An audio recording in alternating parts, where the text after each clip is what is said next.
Good evening, everybody. It is 9:30 on the East Coast, except it's not. It's 6:30 on the West Coast, except it's not. It is time for your weekly Calamity Jane live stream.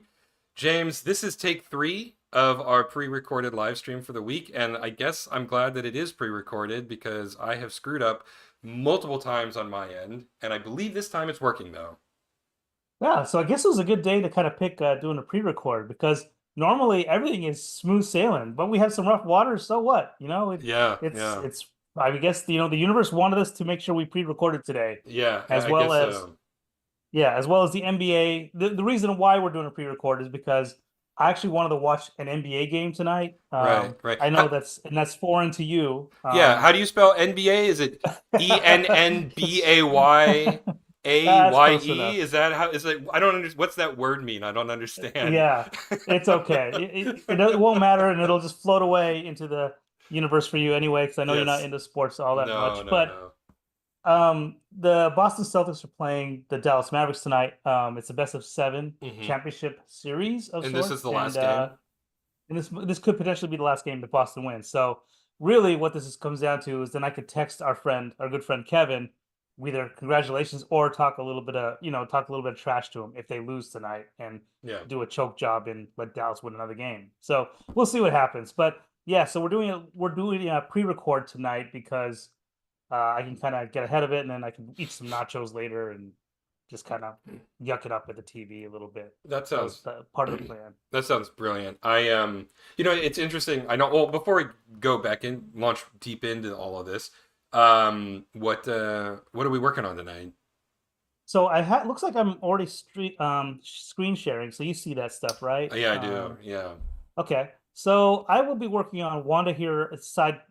She's kind of cropped off in the shot, but I'll be working on Wanda tonight and doing a three-quarters view of her. We have the Okay. street forward, but I'll be kind of working on that tonight. We have three-quarters back Mm-hmm. for the original part of the shot, but Mm-hmm. I'll be doing three-quarters tonight, and Cool. yeah, we'll see where we get to tonight. Very cool. So Yeah, I was gonna yeah. say, I don't. Sports is not really anything that's ever motivated me. I grew up watching baseball with my mom, so I have some Hmm. of affinity towards that. But generally speaking, I'm not a sports guy. But I will say it is super fun to actually go to sporting events. I have never had a bad time going to a game. Doesn't even matter what game it is. Football, soccer, basketball, baseball, it doesn't matter. It's always fun to Huh. actually go to a sporting event. There's just something about the Huh. energy of everybody there in the space, you know. And I'm not going alone. I'm always going with friends. Hmm. And it's a good time to hang out with friends there as well. Hmm. So, So you like it as a social event, but you don't oh really yeah. care about. You have no emotional ties to any sports team. You're not a No. Georgia Bulldog from No. No. local college there or the Atlanta Hawks or whatever. But you will go because of social camaraderie Yeah. stuff and drink a beer. Okay. Absolutely. Absolutely. I mean, and in fact, like the passion that people have for sports, to me, in a lot of ways, borderlines on unhealthy at times. Similar to the way, like, the passion that Star Wars has. I know I'm not trying to single out sports here, right? I mean, this is more of Uh-huh. Uh-huh. a human nature thing. But Yeah. the passion that some Star Wars fans have about Star Wars, it's in the same sort of level of this makes me uncomfortable, right? Like Uh-huh. this seems a little bit irrational to me. Mm-hmm. Um, Mm-hmm. so I do tend to be a little wary of it from that standpoint. But yeah, the Mm-hmm. social component of it when you're out and about is great fun. I thoroughly enjoy it. So it's interesting that you talk about the rabid fan base that are Star Wars fans, but to me, all I see that as is just degrees of excitement about something. Even for us on our stream, we've talked about Star Wars or well, most recently Mad Max stuff, everything like that, and we're fans. Hmm. But we just don't happen to get all geared up and stuff like that. So it sounds like to Yeah. me, just from what you're telling me, it sounds like you have a threshold or a tolerance level of excitement about anything to where if Yeah, somebody's yeah, just too crazy, then it's just like kind of off-putting. yeah. Is that kind That's of how? that's what it Okay. boils down to. Just like, I mean, the recent slate of Star Wars products has no interest to me. And other than Uh-huh. Andor, the stuff that I've watched I've not liked. And so my Hmm. response is, I don't like this, so I don't watch it, right? You know, it's Yeah, like sure. that's it, done. Um, And that's fair. I think that's a right. really healthy way to look at stuff, like Yeah, yeah. and on the other side of the spectrum, you know me, I love the Mario franchise. I love those games or Monster Hunter or pick any number of video games or movies that I really like, and I'll speak passionately about all of them. But if someone doesn't like the movie or the game, I'm like, oh, okay. You know, I mean, it's just Yeah. like Yeah. I like it. I don't need your approval to like it. Yeah. I don't need you to like it at all, right? It doesn't you liking it or not liking it doesn't affect me beyond, well, if you don't like it, it limits the what we can talk about, right? I mean, we could still talk about it and have a nice Yeah. point and counterpoint, but we can't sort of mutually share in our enjoyment of the product. Hmm. But then, Yeah. but then you'll see Star Wars fans who will not like a show, right? And will just Hmm. lose their minds Hmm. about it to the point where it's like, okay, guys, maybe you need to go like sit in the corner for a minute and cool off, right? Like Hmm. Hmm. it's a TV show. It's a series, right? It's totally fine Yeah. to not like it, but like just losing your mind over it is ridiculous. Make fun of it, be silly about it. There's nothing wrong with that, but being personally offended because this massive corporation made a TV show that you don't like seems like an overreaction to me, right? Same with Yeah. same with sports fans who, you know, get super aggressive when their team wins or loses and there's rioting in the streets, right? I mean, that kind of stuff is Hmm. just Yeah. it confuses me, you know? Yeah. I think I wonder, here we're gonna do a psychological analysis Let's do between it. us two dudes. Yeah, Yeah. even though we have no qualifications whatsoever, but Nuts, we'll do it no, anyway. none.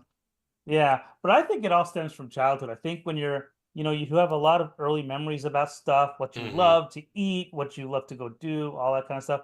And so being raised with Star Wars, and especially with Star Wars now it's transcended what it's across three generations roughly of people at this point. I would imagine boomers, Gen Boomers Xers are, like yeah, us, yeah. and then millennials and I mean, even Gen younger, Y, like man. Yeah. yeah, even younger. So we have all this. We have a whole collection of people that grew up with that stuff, and then it just becomes more and more like a big boulder of an emotional stress ball that has more and more weight. It is like it's. I mean, yeah, it's like a big weight on the top of that hill, and as you keep pushing it to make more stuff, the expectations just get higher and higher and higher with every generation. It's not even just one crosscut of an age group. Yeah. Um, so I Yeah. think that's part of it. I think the kids and all of us want to have that same feeling that we had when we were kids, that wonderment and that excitement that we had going to the theater and seeing stuff where we had no filters and we had less objectivity and we had more imagination to go with stuff. And then as we get older and more jaded, we become more disappointed and we want that so bad. But I think some people are like maybe have that kind of going on. That's just my guess. I don't know.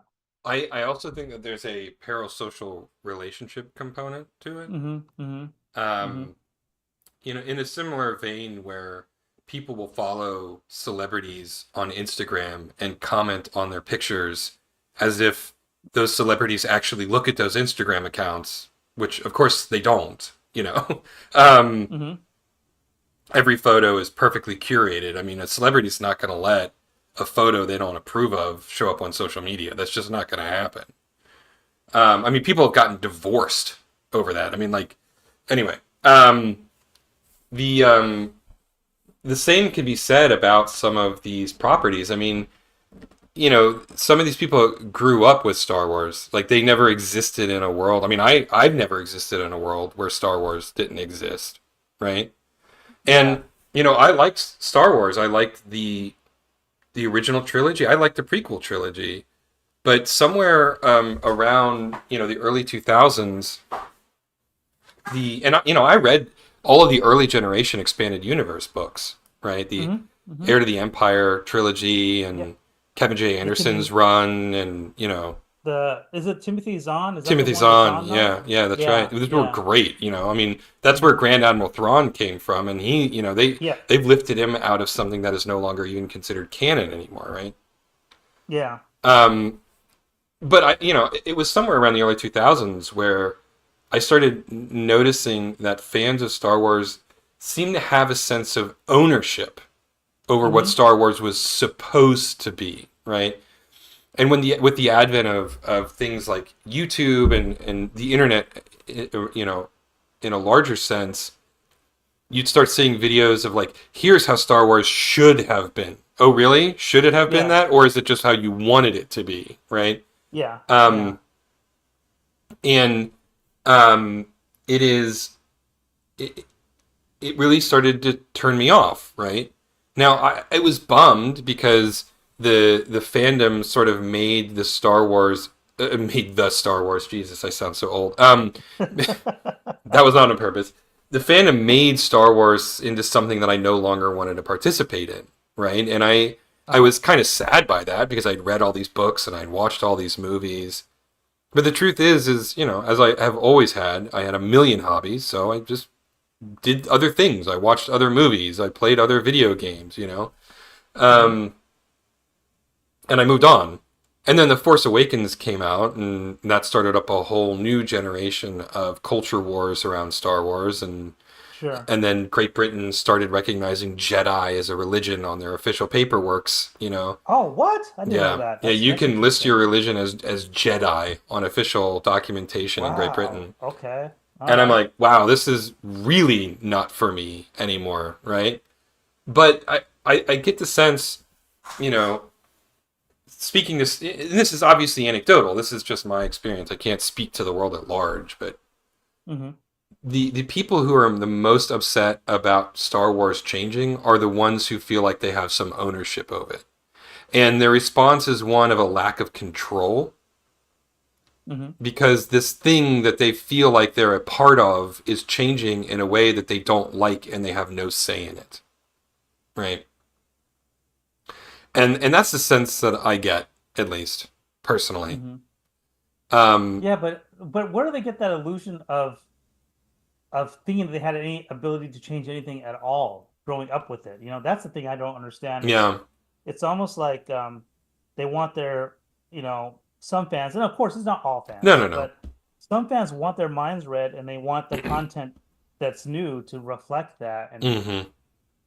again, when we get, back to that, that visual metaphor of a giant entertainment boulder that's Star Wars, and the more collective people that come into it, there's more there are more ideas. There's more people that are now representing that cross fabric of that entertainment thing. So you're not going to have everything that you want to Right. see.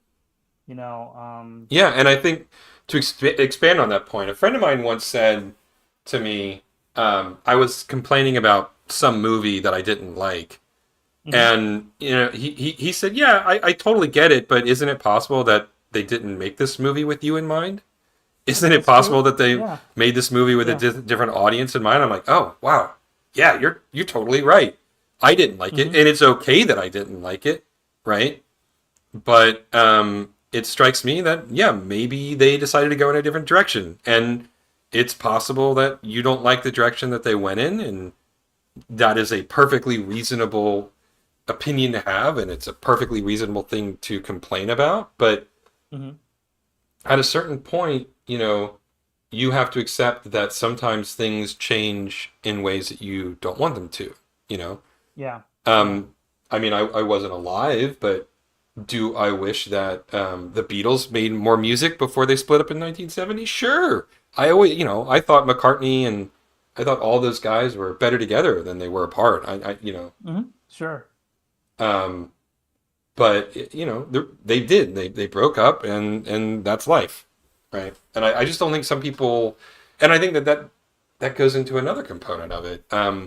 People don't like change either, right? They resist change as much as they can, hmm and um, and uh, um, and Star Wars has changed since they were younger, and a lot some fans just don't adjust very well, right?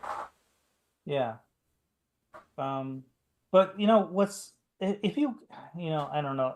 I don't know if this is the right way to approach it, but at least for me, how I approach any franchise, and this is where you and I kind of we have different approaches to entertainment medium, I guess, in that sense. But to me, Star Wars is a big giant museum. Mm-hmm. So you're gonna go to a museum and you're not gonna see all the art. You're not gonna get all the art's not for you. Mm-hmm. But you can. But there's always gonna be a chance that some upcoming artist make something new that's interesting. Mm-hmm. So, for example, with Star Wars, for me, I found Mandalorian season 1 and 2 okay, Mm-hmm. and I enjoyed them. You see, but so you've gone back to that museum as well. You've watched Andor, Mm-hmm. and you really like Andor. So Mm-hmm. that resonated with you in some way in your Star Wars fanboy soul, someplace. So there are chances to just there are plenty of shows out there that Yeah. just don't resonate, and it's okay. And you can watch a couple, and if you don't like the flavor or whatever, it's like licorice to you. I'm Yeah. nothing against licorice, but I hate licorice ice cream, for example. Oh God, no! I can't So imagine anything worse than that. Joe, good so Lord. but Oof. sometimes Star Wars makes a licorice ice cream. It's not for me, Oof. but there are people that love licorice ice cream. Those So people are you wrong. know, I am willing to cut well, people okay, a all lot right, of fine. slack. We can, I am telling you yeah, this yeah. right now. If you like licorice ice cream, you are wrong, But objectively. there are some creators that want to do licorice ice cream. That's just how it is. But see, Mandalorian, I was you and I talked about this a little bit. We went back and forth a little bit about Yeah. this. Like Mandalorian, I was telling you, man, it's maybe worth watching Mandalorian, but you were pretty much at that point. You were like, yeah, I don't think it's for I me. mean, I I've gone think you back saw and enough, seen it at this point. Yeah. and it's not, and it just didn't float with you. You No. didn't really dig it. And then Andor for Yeah. me, like you loved Andor, Yeah. and you were pretty much like you are that licorice ice cream guy because you're not a big fan. Like for me, I'm not a big fan of Andor because I had all these little nitpicky things, and I know they're nitpicky, but they take me out of the Mm-hmm. show to where I don't enjoy the show, but I still will watch it. Like it's not intolerable to where like I just can't keep watching it anymore, kind of a thing. It's still good. There's some great acting in it. There's a lot of art to enjoy about that show. That I think you even brought up good points about it. That it's not really. It's almost like a sci-fi show, but happens to have the name Star Wars on it. Mm-hmm. Because it's its own thing, and I totally appreciate that aspect of it. I just wish they would be a little bit more consistent with how they apply rules to the world and some logic to and Yeah. we're not We've going to go talked into about this it now, on but this stream, yeah, so we go. probably Yeah. have, Yeah. yeah. But it's still a great show. I think is his name the actor's name Diego Luna, is that his Yeah. name? That's correct. Yeah. Yeah. He's terrific. And Oh, then I know. they got oh, I love the fact that they got the guy that played Gollum. Oh, Andy Boy, what's Serkis his name? Oh my gosh, and he's Stellan so Skarsgård. Yeah. All they are yeah, there's just. so many. The cast is so good in Yeah. that show. I agree. I thoroughly enjoy it. I Now, yeah. Ahsoka, Mm-hmm. I was a little bit more middle with it. I don't know if you even watched Ahsoka or not. I didn't know. Mhm. A lot of the reasons why I lost a lot of this stuff was because of the job I was doing. And by the Mhm. time Ahsoka came out, we had started drifting away from pop culture geek stuff and moving almost exclusively into celebrity gossip. And, Oh, so okay. Well, you got to get those clicks, right? So, that was what it was. something. Yeah. Yeah. Um, Okay. but yeah, so I haven't seen Ahsoka, so I don't have any, opinions on that. People seem to think it was okay, right? Hmm. It was Yeah. better than Boba Fett, better than season 3 of Mandalorian.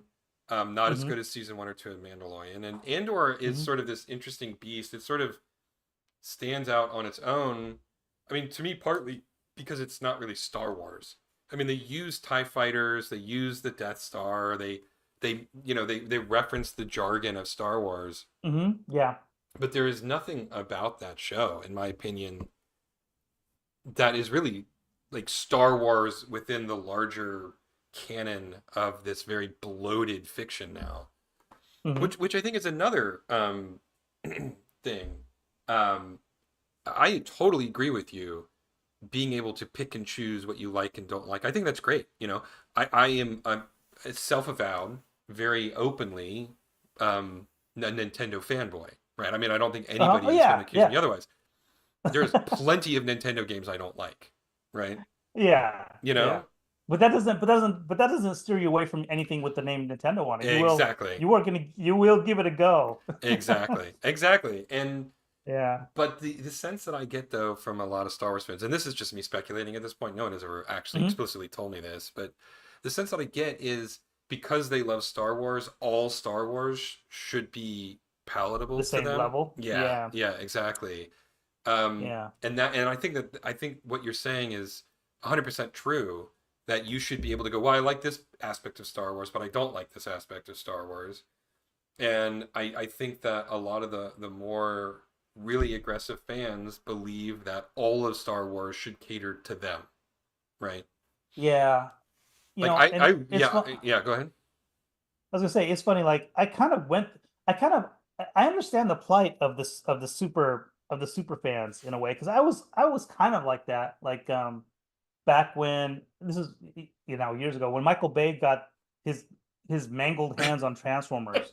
All right, Talk about and licorice I ice was kind cream. of mad. Oh my gosh, I was actually emotionally mad about how he Michael Bayed the Transformers movies. Hmm.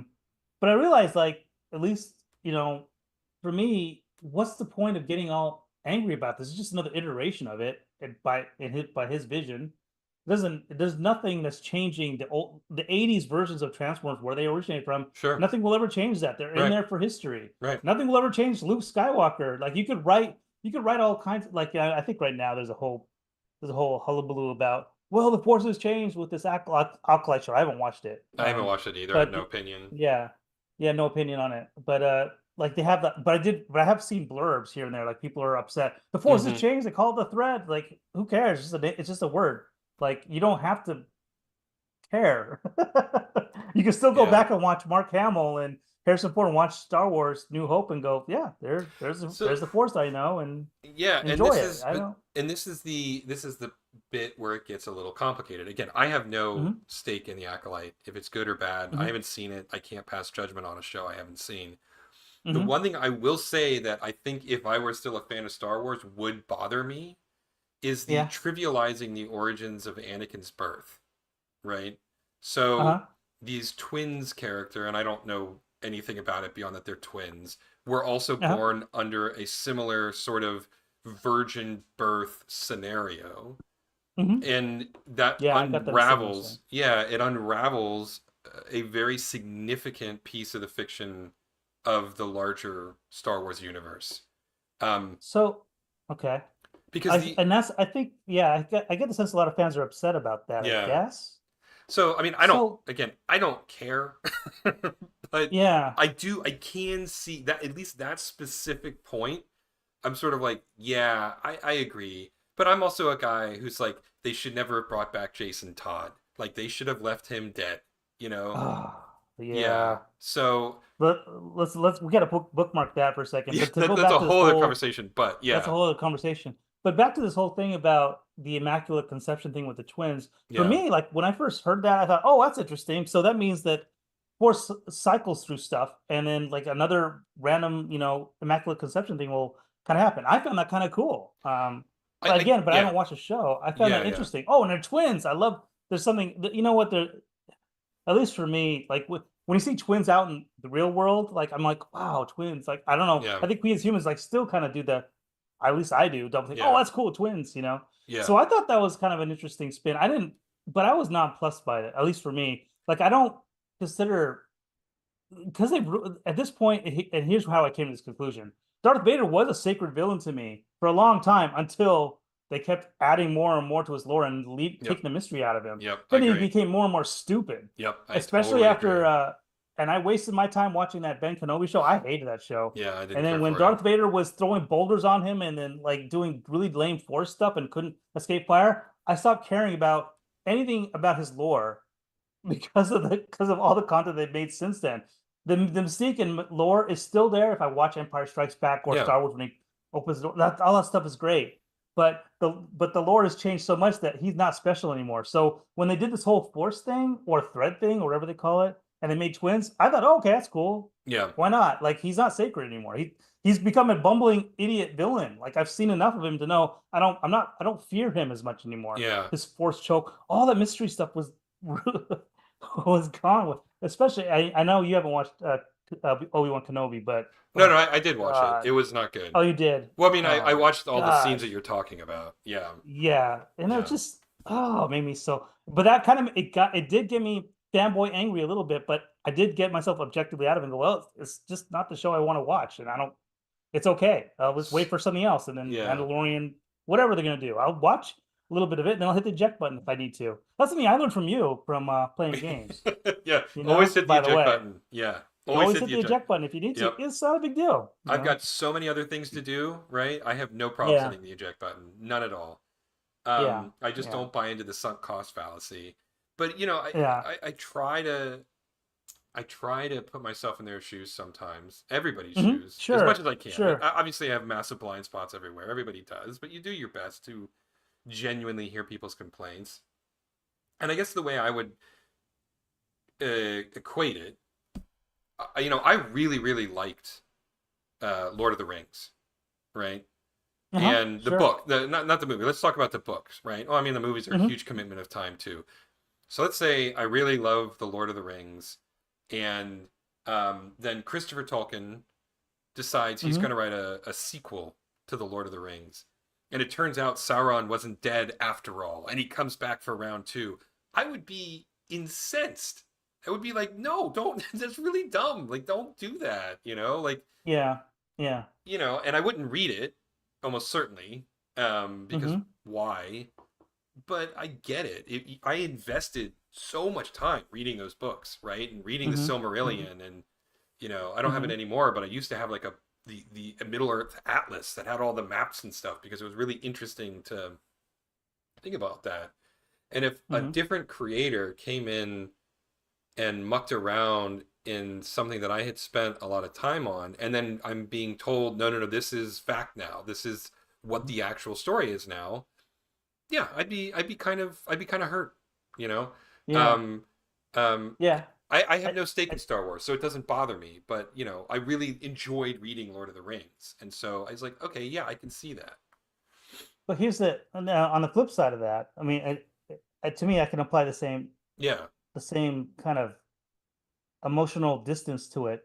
When Peter Jackson did Lord of the Rings, he got so much cachet with yeah, the Tolkien family, yeah. and like, yeah, Well, you know, well, you pretty much are Tolkien for us for film. I mean, I don't know what they didn't do any quote like that, but that's pretty much what they did. They here's the keys to the Tolkien family. You know, oh, you can do Hobbit. Oh, here's the keys. Go yeah, ahead, have fun. And I will as and I was a huge I love Lord of the Rings too, just like yeah, you. I mean, I don't you know we can't go compare our power levels to fandom of Lord of the Rings. We're both pretty big fans of it. yeah. Um, but boy, Hobbit was not Lord of the No, Rings. no, it Neither, wasn't. and the fact that even that he had, and for me, if I'm gonna be all emotional about it, the audacity that he actually split it into two books and became an unrecognizable mess compared to the Hobbit, which is a masterpiece of a novel, perfect length. It just the book is justified the way it is, Hmm. just like Lord of the Rings is justified being three books the way it is. Hmm. But that's how I see it. Is it's the same thing. Like took creative license and he was the authority on Lord of the Rings, along with Ian McKellen. Like they were giving him the keys to the car. No, they did a terrible job. They crashed the car when it came to Hobbit. Hmm. But I still, I but I agree. still Yeah, yeah, the Lord of the Rings. I'll watch that any day. yeah, I'll put it on the background, and it's beautifully crafted all the way through from beginning to end. It's a masterpiece of a trilogy, a bunch of yeah, films. I'll yeah, I'll change the channel right off the bat. It's like yeah, no, yeah. I I mean, love the cast. yeah, yeah. Oh, absolutely. Martin Freeman's a phenomenal actor, and Yeah, you yeah, know, Andy Serkis's Gollum is obviously yep, great, and yeah, you know, absolutely. and then you know, bringing back a lot of the people. I think, and here's where I'm gonna expose myself as a hypocrite slightly. I didn't care for the movies, the Hobbit movies either, but What? yeah, Not even Lord of the Rings either? no, no, no. I like the Lord of the Rings movies. Oh, okay. All right. No, Yeah. no. What I'm saying is the movies did make changes to the book, right? Oh, yeah, yeah. But they Mm-hmm. made Mm-hmm. changes that made sense for the movie in for the most part. Like taking Sam and Frodo to Osgiliath, I thought was a really dumb choice on their part. Um, Mm-hmm. Given that the whole reason they went the crazy route that they did was to avoid that very path, right? Because Mm-hmm. Mm-hmm. knowing that Sauron's forces were moving towards Minas Tirith in that direction, but Mm-hmm. but they made a you know Jackson made a lot of changes Mm-hmm. to make the movies work, and most of them were good, right? And I Yeah. like them, and so you know again, it's like I only dislike the choices that I don't like. As long as the choices I Yeah. like, then Yeah. everything is Yeah. fine, you know. Yeah. And so I think that you can say that about any fandom. Um, Mm-hmm. the difference is that I mean I'd like to think that I do this. When people make a choice I don't like, I just stop watching it or I stop supporting Yeah. it, and I'm like, well, that Yeah. sucks, and I move on with my life, Yeah. Yeah. right? Yeah. I mean, that's what happened with Star Wars. Like the fandom got Mm-hmm. toxic, and then the you know the stuff that they were producing, I stopped enjoying. And so I was like, well, I still like the first six movies, and I like Andor now, and that's all I like about Star Wars, and I'm gonna move on with my So life. this is more a personal question to you, I guess, instead of our talking about the fans. But what made you? Because like you pretty much had the door shut on Star Wars stuff, but you did go to Andor. What brought you to Andor and not sample Work. anything else from the buffet? Well, Oh, I work mean, made you do it. I've sampled a ton of Oh, the stuff from the buffet, right? okay, all right. I got, I do know a fair amount of Star Wars, even if I don't. I mean, I live in the world, and everybody Mm-hmm. else was busy, and no one else really wanted to watch Andor for some reason. So I'm like, okay, I'll do the Andor. And you were Um, pleasantly surprised then. and I was absolutely pleasantly surprised. I was expecting like, oh, more Star Wars, this thing that I don't like anymore, Yeah, and then was just yeah. absolutely floored, right? Mm-hmm. So, yeah, that was an unexpected surprise for me. Yeah, and at this point now, I think there's a couple more Star Wars things coming out. I might check them out. I might not. I don't know. Mm, Uh, we'll have to see at that point. Um, yeah, I mean, for me, as a general rule, if someone said there's a new Star Wars thing, do you want to watch it? My knee-jerk reaction is going to be no, yeah, just because in the last 20 years or so, they've produced nothing but stuff that I don't like. Um, but well, slightly less than 20 years, but I mean, what Revenge of the Sith came out in 2003, I think. I don't remember. yeah, I think it did. Yeah, did you and I go? Did we all go as a group to go see Revenge of the Sith at the ArcLight Dome, No, I think no. Cinerama Dome? I think that it predated us because Okay. oh no, it wasn't 2003. It was 2006, I think. I think because it was every 3 years, which it would put Attack of the Clones at 2002, and then Hmm. Revenge of the Sith at 2005, I think. Okay. And we Okay. All right. my ex-wife and I had just moved to California at that point. Okay. All And right. this is a bit of an aside. We went to go see it together. And we went to the theater in downtown Burbank, Mm-hmm. and um there was we sat in front of this mom and her very young child who was so excited that she just couldn't be quiet. Like the kid was too overwhelmed with excitement to be quiet. Mm, that's And the cute. mom kept angrily telling the daughter, and I admit I was pissed off too because I was trying to watch Star Wars. I'm like, I get it, kid, you're Yeah. excited, but shh, Yeah. be Yeah. quiet. I'm trying to watch a movie here. So, but so the mom was like trying to get the kid to shut up through the whole movie. And then when Chewbacca came on the screen, she was like, "Oh my God, it's Chewbacca!" And even she lost it. Right? It was just so funny. And that was, that was sort of for me the apex of Star Wars. Like this mom is trying to very Yeah. considerately keep her daughter's excitement contained, and then even she gets overwhelmed with excitement in the end.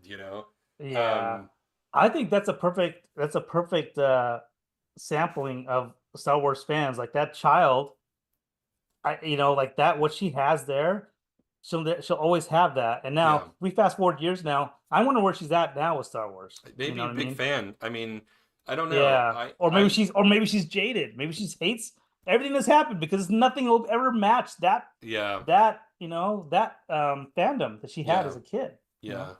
yeah, yeah. It's possible. I mean, there's a million reasons why fandom goes sour, right? Yeah. Yeah. And I don't think you can. I mean, we just even in this one conversation have listed three or four or five different ways that someone can take something that they really love and it turns into a point of contention for them, right? Hmm. And Hmm. I think your mileage will vary on any single issue. Yeah.